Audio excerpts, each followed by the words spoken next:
오늘은 성경 개관 설교 미가서를 살펴보겠습니다. 하나님은 무엇을 원하시는가? 라는 제목으로 함께 미가서의 말씀 나눌 때 큰 은혜가 있기를 소원합니다.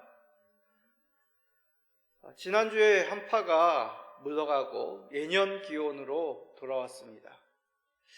기온이 오르니까 응달에 있던 눈이 얼음된 것도 이제 서서히 녹기 시작하였고 흔적만 남아 있습니다. 이렇듯 시간은 어김없이 흘러갑니다. 사회적으로 어떤 혼란이 있더라도 시간만큼은 변함없이 흘러가더군요. 그러게 우리는 시간의 흐름 앞에 겸허함을 배워야 합니다. 어떤 권세가 있을지라도 시간을 통제할 수 없습니다. 시간의 흐름 앞에 우리의 인간들은 한낱 작은 시간의 구속자임에 틀림없습니다. 아무 생각 없이 세상이 흘러가는 대로 우리가 살아서는 안 된다는 얘기이기도 하죠. 그렇게 산다는 것은 바로 우리가 하나님께서 주신 시간을, 삶을 낭비한다는 의미입니다. 지금 세상은 급박하게 변하고 있습니다. 어제의 진실이 오늘의 거짓으로 판명나는 세상입니다. 그러기에 기준을 가지고 올바로 세상을 분별함이 어느 때보다도 필요합니다. 지식의 홍수 속에서 무엇이 진실인지, 무엇이 거짓인지 이것을 분별하여 우리는 그리스도인답게 진실의 의의 길을 찾아가야 됩니다. 이 세상 가운데 변함없는 진리가 무엇이겠습니까? 시간이 지나더라도, 시간이 변하더라도, 흘러가더라도 변하지 않는 진리 무엇이겠습니까? 성경이죠. 우리가 주일에 성경 개관 설교를 하는 이유, 그리고 오후에 성경 통독을 하는 이유, 그런 이유입니다. 단지 성경의 지식을 쌓는 것이 아니라 성경은 그냥 장수 채우는 읽는 것으로 받아들이는 것이 아니라 그 속에 담겨있는 하나님의 뜻을 찾고자 함이 목적입니다. 그래서 성도 스스로가 성경을 읽고 하나님의 뜻을 발견하고 그 뜻대로 살아가는 것을 우리는 성경을 읽는, 성경을 살피는 최종 목적으로 두어야 되겠습니다. 오늘은 미가서를 살펴보겠습니다. 미가서는 마태복음 2장 6절이 가장 기억나실 것입니까? 마태복음 2장 6절에 미가서의 말씀을 인용하며 예수님의 출생에 대해서 예언하는 말씀이죠. 자, 마태복음 2장 6절을 읽어봅시다. 또 유대 땅 베들레헴아 너는 유대 고을 중에서 가장 작지 아니하노다. 내게서 한 다스리는 자가 나와서 내 백성 이스라엘의 목자가 되리라 하였음이니이다. 성탄절이 가까이 오면 이 말씀을 꼭 한 번씩 묵상하고 언급할 수밖에 없습니다. 그만큼 미가서 하면 예수님의 예언에 관한 말씀이 먼저 떠오르게 되죠. 그러나 이 말씀은 극히 미가서의 일부분에 불과합니다. 하나님께서는 이 미가 선지자를 통해서 알리시고자 하시는 뜻이 있습니다. 오늘 말씀을 통해 하나님께서 미가 선지자로 선포하시는 그 말씀을 통해 우리는 무엇을 깨달아야 되는지를 살펴봅시다. 그리하여 이 급변하는 세상 속에서 하나님이 우리들에게 원하시는 것, 원하시는 삶이 무엇인지를 잘 분별하여 하나님의 뜻에 합당하게 살아가시는 우리 모든 성도님 되시기를 간절히 간구드립니다. 먼저 미가서 배경과 잠깐 구성에 대해서 살펴보겠습니다. 미가서 역시 다른 소선지서와 동일하게 미가 선지자가 어떤 사람인지 그 시대적 배경이 어떠한지 자세한 정보가 없습니다. 거의 극히 작은 일부분의 정보만을 제공할 뿐이죠. 1장 1절에 그가 유다왕 요담과 아하스 히스기야 시대에 활동하였고 모레셋 사람이다 라는 기록이 있습니다. 자, 미가서 1장 1절입니다. 유다의 왕들 요담과 아하스와 히스기야 시대에 모레셋 사람 미가에게 임한 여호와의 말씀 곧 사마리아와 예루살렘에 관한 묵시라. 이 말씀을 통해 미가는 북이스라엘 멸망 전후에 활동하였으며 남유다와 북이스라엘에 관하여 말씀을 전한 남유다 쪽 선지자임을 알 수 있습니다. 그러나 이런 미가 선지자의 어떤 시대적, 역사적 배경보다 더 오늘 우리가 집중해야 될 것은 미가라는 그 이름의 뜻입니다. 미가는 미가 야후라는 이름의 단축형입니다. 미가 야후라는 뜻은 누가 과연 여호와 하나님 같은가 라는 의미입니다. 세상에서 하나님과 같은 존재가 있는지 알려면 이 미가의 이름과 같이 세상에 어떤 존재가 하나님과 같을 수 있느냐, 하나님이 어떠신 분인지, 무엇을 원하시는지를 먼저 알아야지 됩니다. 미가 선지자를 통해 하나님이 어떤 분이신지, 무엇을 원하시는지를 말씀한다는 얘기죠. 미가서의 가장 구성의 특징은 3번에 걸쳐서 들으라 라는 그런 명령으로 예언의 대상에게 말씀을 선포하심으로 이 미가서는 이루어져 있습니다. 첫 번째 선포 1장 2절부터 시작이 됩니다. 미가서 1장 2절입니다. 백성들아 너희는 다 들을지어다. 땅과 거기에 있는 모든 것들아 자세히 들을지어다. 주 여호와께서 너희에게 대하여 증언하시되 곧 주께서 성전에서 그리 하실 것이라. 자, 여기서 백성들에게 들으라 이 명령은 단지 경고만의 문구가 아닙니다. 재판에 소환하는 용어이죠. 피고인으로 백성들을 소환하여 너희들의 죄악을, 너희들의 잘못을 들으라 라는 그런 뜻입니다. 그럼 자연스럽게 그 다음 질문이 생깁니다. 그럼 이 백성들은 누굴까? 1차적으로 백성들은 남유다와 북이스라엘 모두를 말합니다. 즉 하나님의 선민이라 자부하였던 주의 백성들이죠. 그러나 정작 그들이 주의 백성이라 말하지만, 스스로 자랑하지만 하나님이 아닌 다른 신들을 열심히 섬겼습니다. 거짓 종교가 예루살렘에 가득하였고 타락한 우상이 사마리아에 가득하였습니다. 우상에게 드리는 제사가 그 가운데 참으로 불이 뜨시 휘황찬란하게 드려졌다는 것이죠. 이방인들의 풍습을 본받아 쾌락으로, 성적인 행위로 제사를 드려 나갔습니다. 그리하여 하나님의 거룩함을 더럽혔던 남유다와 북이스라엘이었던 것이죠. 자, 이렇게 하나님의 이름을 더럽혔던 하나님의 백성들, 그들에게 하나님께서 어떻게 하는 것이 합당하다고 생각하십니까? 미가서 1장 7절입니다.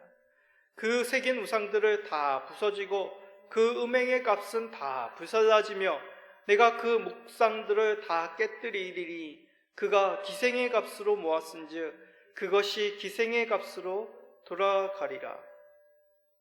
보통 우리 기독교를 가리켜 세상은 용서의 종교라고 그렇게 말합니다. 그러나 진정한 용서가 있기 전에 필요한 것이 죄를 행한 자들의 참된 회개이죠. 회개하지 않는 자에 대해서 용서하는 것은 합당하지 않습니다.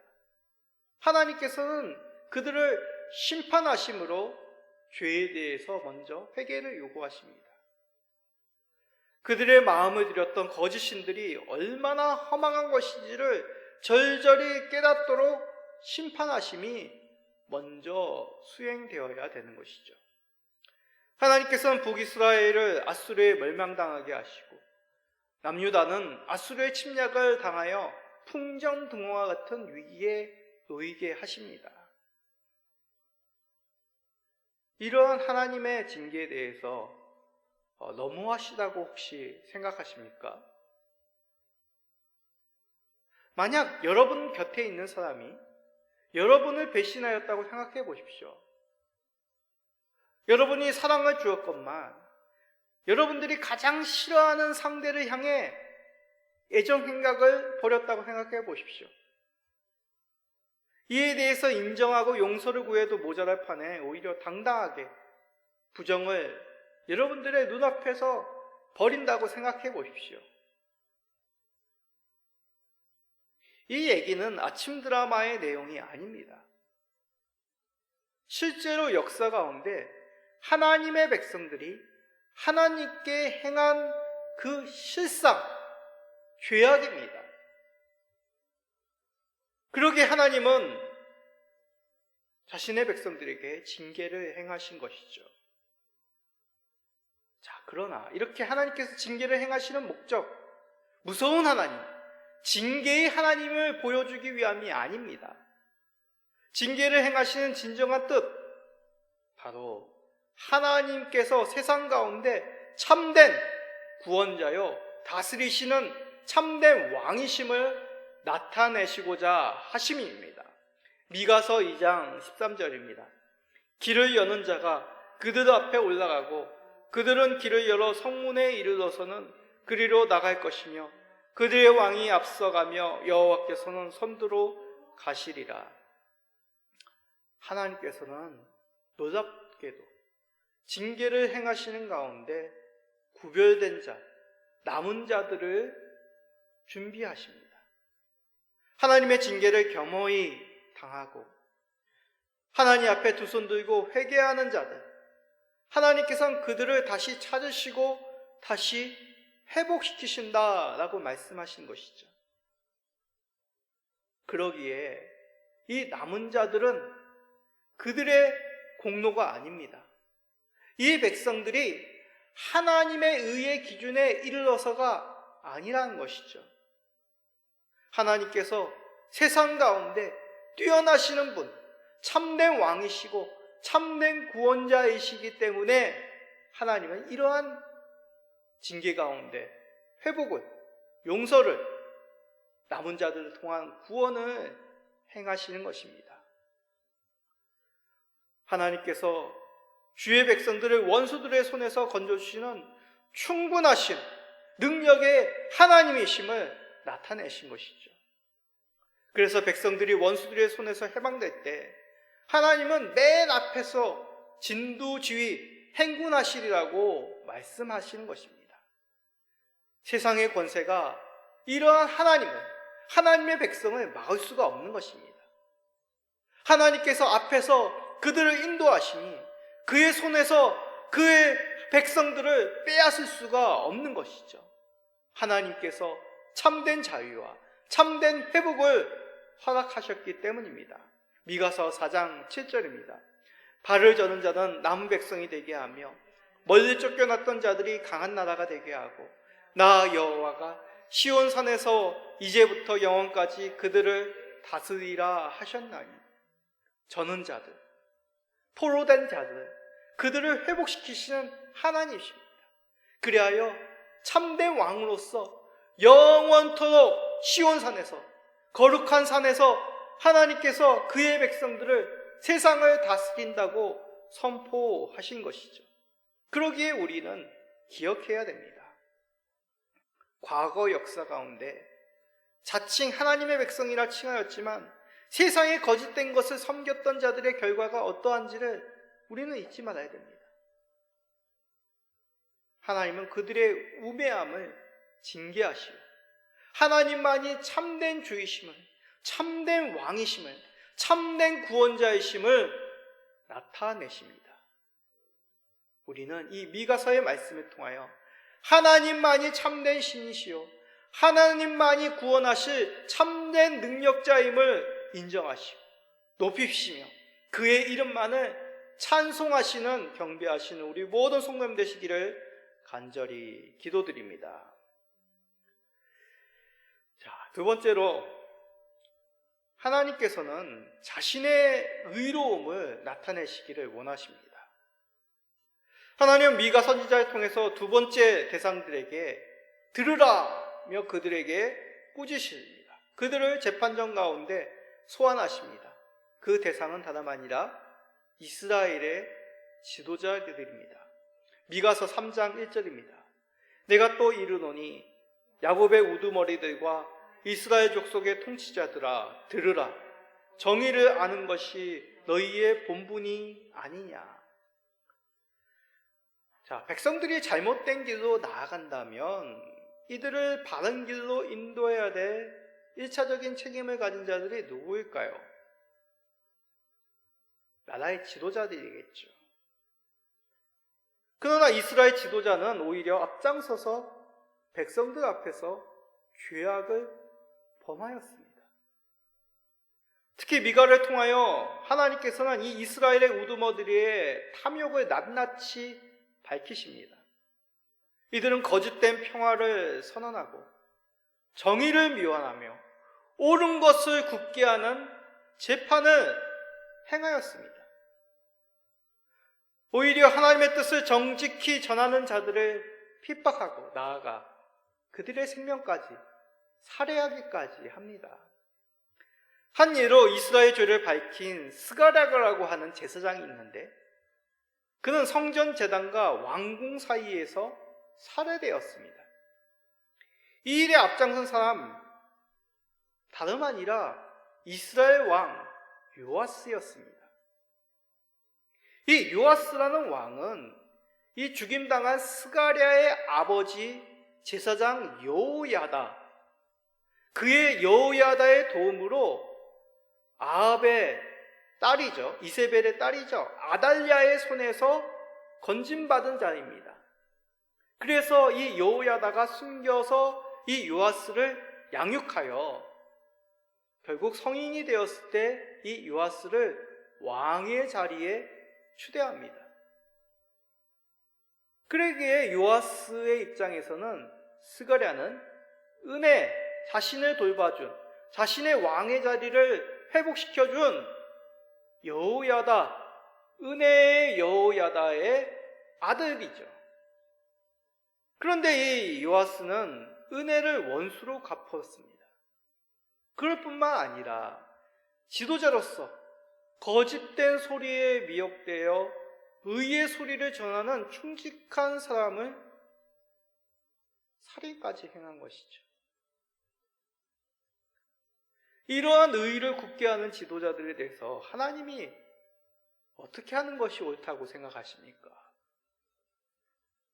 이들을 심판하심으로 의의를 세우는 것이 합당합니다. 생각해 보십시오.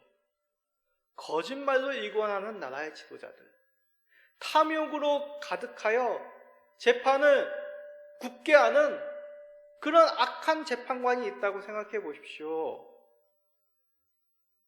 그것만큼 끔찍한 것이 없습니다. 하나님께서는 살아계시기에 의를 어그러뜨리는 지도자들을 심판하시고 공의를 직접 세우시죠. 미가서 6장 5절입니다. 내 백성아, 너는 모압 왕 발락이 꾀한 것과 부올의 아들 발람이 그에게 대답한 것을 기억하며 시딤에서부터 길갈까지의 일을 기억하라. 그리하면 나 여호와가 공의롭게 행한 일을 알리라 하실 것이니라. 유명한 사건이죠. 이스라엘 출애굽할 때 모압 왕 발락은 거짓 선지자 발람을 매수합니다. 그리하여 이스라엘을 저주하도록 하죠. 그러나 하나님은 오히려 이 거짓 선지자의 입을 바른 소리, 의의 소리를 하도록 주장하십니다. 그의 입술을 움직여 저주가 아니라 이스라엘을 축복하도록 하나님께서는 강권적으로 이 발람을 사용하시죠. 거짓된 입을 의로운 입으로 변화시킨 것입니다. 거짓을 바꾸어 의를 선포하도록 하나님께서 역사하신 것이죠. 우리는 이렇듯 하나님께서 거짓을 싫어하시며 의를 세우시는 하나님이심을 분명히 깨닫습니다. 거짓의 속성을 가진 자가 누굽니까? 사단입니다. 의는 하나님의 고유한 속성입니다. 하나님께서 의로우시니 하나님의 대적자여 심판자로 멸망당할 이 사단이 거짓을 행하니 우리는 어떻게 행하는 것이 옳은 것이겠습니까?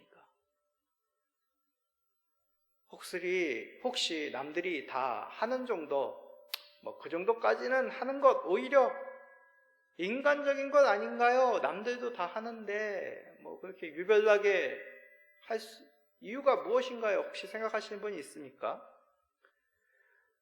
물론 우리가 일평생 100% 의를 행할 수는 없습니다. 그러나 우리의 삶의 방향은 하나님이 원하시는 뜻, 의의 길로 가야 되는 것이죠. 이것이 하나님의 원하시는 뜻, 공의를 세우는 것입니다. 우리는 왕 같은 제사장입니다. 이런 하나님의 뜻을 기억하여 미가를 통하여 말씀하시는 의를 세상 가운데 분별하여 선택하시는 우리 모든 성도님 되시기를 간절히 부탁드립니다. 마지막으로 하나님은 언약 백성인 이스라엘을 꾸짖으시며 자신이 나타내고자 하는 뜻, 바로 인애의 하나님이심을 드러내십니다. 미가서 7장 20절입니다. 주께서 옛적에 우리 조상들에게 맹세하신 대로 야곱에게 성실을 베푸시며 아브라함에게 인애를 더하시리라. 자, 인애 많이 다루었던 내용이죠. 언약적인 사랑입니다. 시대가 변하여도 변하지 않는 약속된 사랑이 바로 인애이죠. 이 인애는 단지 오랫동안 변함없이 지켜졌다는 그런 의미만 있는 것이 아닙니다. 하나님의 성품 속에서 성실히 실행되는 약속의 사랑을 의미하는 것이죠. 하나님께서는 아브라함에게 언약을 맺으셨습니다. 이는 일방적으로 하나님께서 이 약속대로 내가 반드시 지킬 것이다 라고 신실한 하나님임을 이 약속 가운데 나타내신 것이죠. 선언입니다. 내가 반드시 지키마. 그러게 하나님께서는 아브라함과 이삭과 야곱의 허물 속에서도 이들을 언약 백성으로 보호하시고 이끌어 나가셨습니다. 하나님의 인애의 사랑으로 그들을 보듬으신 것이죠. 그들의 후손 이스라엘은 어떻습니까? 출애굽과 가나안 땅으로 들이심으로 하나님께서 신실한 분이심을 이 언약적 사랑 가운데 그들을 맞으신 것입니다. 때로는 이들이 하나님의 품을 떠나 거짓된 길로 날아갔을지라도 하나님은 그 언약 가운데, 인애의 사랑 가운데 그들을 포기하지 않으신 것이죠. 앞에서 말씀과 같이 남은 자들을 통해 그들을 하나님의 신실한 약속의 백성으로 맞아주신 것입니다. 자, 그런데 이 약속으로 혹시 하나님의 사랑에 대해서 오해 가지시는 마시기 바랍니다. 그러면 내가 어떤 일을 해도, 어떤 죄악을 범해도 나를 구원하시는 그 하나님, 복된 삶으로 인도하시는 하나님의 약속은 변하지 않으니까 난 괜찮겠네. 이런 생각은 하시지 말기 바랍니다. 인애는, 언약적 사랑은 하나님의 신실하신 그 사랑을 나타내는 것이지, 하나님이 얼마나 신실하신 분인지를, 믿음직스러운 분이신지를 나타내는 것이지, 우리의 계산된 그 얄팍한 마음을 정당화하기 위한 말씀이 결코 아니란 것이죠. 오히려 하나님의 신실하신 사랑은 우리의 이런 얄팍한 마음까지도 짓밟으시고 바다에 던져서 더 이상 그런 악한 마음을 품지 않도록 우리를 변화시키시는 하나님이십니다. 콧물 눈물 흘리며 철저히 순전하게 하나님께로 돌아오도록 그만큼 하나님의 사랑은 크고 넓다는 것입니다. 이제 설교 후 부를 찬양 찬송가 295장의 가사 가운데 이 하나님의 인애를 단적으로 잘 보여줍니다. 바다보다 깊고 하늘보다 높다. 상투적인 언어 같지만 이 의미를 곰곰이 생각해 보십시오. 무한하다는 얘기죠. 사람에게 있어서 하늘은, 그 바다의 깊이는 측량할 수 없는 것입니다. 하나님의 사랑, 하나님의 그 신실하신 사랑은 이렇듯 영원토록 끝이 없이 우리에게 베풀어진다는 사실입니다. 그런데 여기서 중요한 것, 하나님은 이러한 사랑을 나타내시기를 원한다는 얘기죠. 이건 자랑하라는 의미가, 자랑하기, 내가 얼마나 뛰어난지 알아? 자랑하기 위함이 아닙니다. 하나님께서는 찬송받으시기에 합당하신 분이라는 얘기죠. 잘한 일을 행한 사람, 세상 가운데도 자랑스럽게 그 잘한 일을 칭찬하고 또한 본보기로 삼습니다. 상을 주고 기사화해서 그 좋은 일들을 널리 알려 사람들에게 본을 보이게 하죠. 사람이 일이 그러하다면 하나님의 이 놀라운 측량 못할 신실하신 사랑은 어떻게 하는 것이 합당하겠습니까? 찬송하며 그 일을 행하신, 그 사랑 베푸신 하나님을 경배함이, 높임이 우리의 합당함이겠죠. 그뿐만이 아닙니다. 하나님의 신실한 사랑이 주는 그 충만한 은혜를 우리가 누리기를 원하십니다. 좋은 것은 어떻게 하라고요? 나누라고 얘기하죠. 나눌 때 그 좋음의 의미, 그 충만함의 의미, 넉넉함의 의미가 더 깊어집니다. 하나님의 이 신실한 무한한 사랑 가운데 우리가 충만히 잠길 때 그 하나님의 사랑이 주는 충만한 은혜를 우리는 깊게 누릴 수가 있습니다. 세상이 악하고 핍박 가운데 있을지라도 이 하나님의 신실한 사랑 가운데 있다면 우리는 그 은혜, 승리를, 찬송을 부를 수가 있는 것이죠. 그 유명한 말씀 로마서 8장 39절을 읽어봅시다. 높음이나 깊음이나 다른 어떤 피조물이라도 우리를 우리 주 그리스도 예수 안에 있는 하나님의 사랑에서 끊을 수 없으리라. 우리 주 예수 그리스도의 사랑 가운데만 있다면, 그 신실한 사랑 가운데 있다면 우리는 세상을 넉넉히 이길 수 있습니다. 왜요? 예수 그리스도야말로 하나님의 약속된 사랑의 정수이기 때문이죠. 나타내셨습니다. 완전하게 이루셨습니다. 완전하게 우리에게 증거로 보이셨습니다. 이미 우리 가운데 그 신실하신 인애의 사랑이 임하셨습니다. 그러기에 우리는 이 혼란스러운 세상에서 넉넉히 이기며 하나님의 그 사랑 가운데, 은혜 가운데 거할 수가 있는 것이죠. 사랑하는 성도님들, 세상이 수상합니다. 어떤 끔찍한 일들이 내일 일어날지 우리가 알 수 없습니다. 지금의 모습은 너무나 충격적입니다. 더 충격적인 것은 어제 같이 신실하게 주를 따르던 자들이 이 세상의 거짓된 미혹 길로 나아가고 있다는 사실입니다. 이 혼란스러운 세상에서 하나님의 원하시는 것이 무엇인지 분별 못한다면 우리도, 나도 그렇게 될 수 있는 이러한 말세의 세상입니다. 오늘 말씀을 통해 하나님이 원하시는 것, 바로 뛰어나신 공의의 하나님이시요 신실하신 사랑의 하나님으로 우리 가운데 새겨지기를 원하십니다. 그리하여 이것을 기억하여 하나님만을 신실히 따르며 그 하나님의 놀라우신 능력, 인도하심, 통치하심, 구원하심, 그리고 그 사랑하심을 마음속에 새기어 그 하나님과 함께 동행하시는, 하나님의 놀라움을 잘 나타내시는 모든 성도님 되시기를 예수 그리스도의 이름으로 축복드립니다. 아멘.